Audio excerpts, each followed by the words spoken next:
Masihning ta'limotlarini boshqalar bilan baham ko'rganimizda, Xudo bizni qimmatbaho idishlar, ya'ni o'zining xalqi qiladi. Kim baraka oladi? Muqaddas kitob bizga shu saboqni o'rgatmaydimi? Havoriy Pavlus shunday yozgan: "Men endi yashamayman. Men xochga mixlanganman va menda yashayotgan Masihdir." Boshqacha qilib aytganda, u shunday demoqchi edi: kimki men bilan uchrashsa, Masihni qabul qiladi. Faqat Masih menda tolib toshgan. Mendan pul yoki moddiy narsalar so'ramang, balki Masihni izlang. Shunda men sizlar bilan Masihni bepul baham ko'raman. Shu tarzda u qayerga bormasin, Masihni qunt bilan va'z qildi. Havoriy Pavlus Masihni dunyo odamlari bilan shunday baham ko'rgan. Biz ham hozir shunday qilishimiz kerak. Buning uchun bizda shaytonga tegishli narsalar emas, balki Xudoga tegishli narsalar bo'lishi kerak. Shundagina biz oilalarimiz va jamiyatimizga, shuningdek, dunyodagi baxtsiz jonlarga kelajakka umid bera olamiz.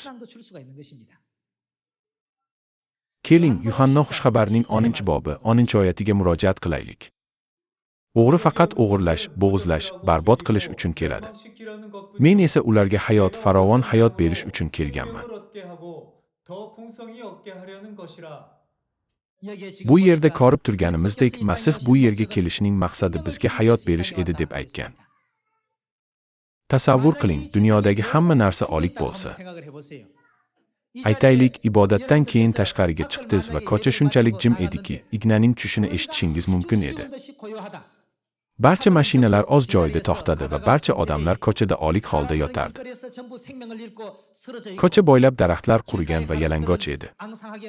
Uyga kelganingizda mushuk va it olik holda, stol ostida va divanda yotardi. O'zingizni shunday bir joyda tasavvur qiling. Tasavvur qiling, umuman tirik mavjudot yo'q. Bunday dunyo haqida o'ylaganingizda, u qanchalik dahshatli. Siz ham qo'shilasizmi? Masih bizga bunday dunyo yer yuzidagi odamlarning ma'naviy holati ekanligini o'rgatdi. Biroq odamlar buni anglamaydilar. Shuning uchun u, men ular hayotga ega bo'lishlari uchun keldim, deb aytgan. Mark 1:35 ga ko'ra, Iso hayotni qutqarish uchun va'z qilgan. Faqat Masihni to'liq ichida saqlaganlargina odamlarga Masih haqida to'liq va'z qila oladi.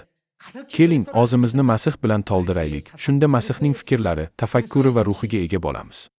Barchangizdan qalblaringizni Masih bu yerda mujassamlashtirmoqchi bo'lgan sevgi ruhi bilan to'ldirishingizni so'rab, bugungi va'zimni yakunlamoqchiman. Katta rahmat.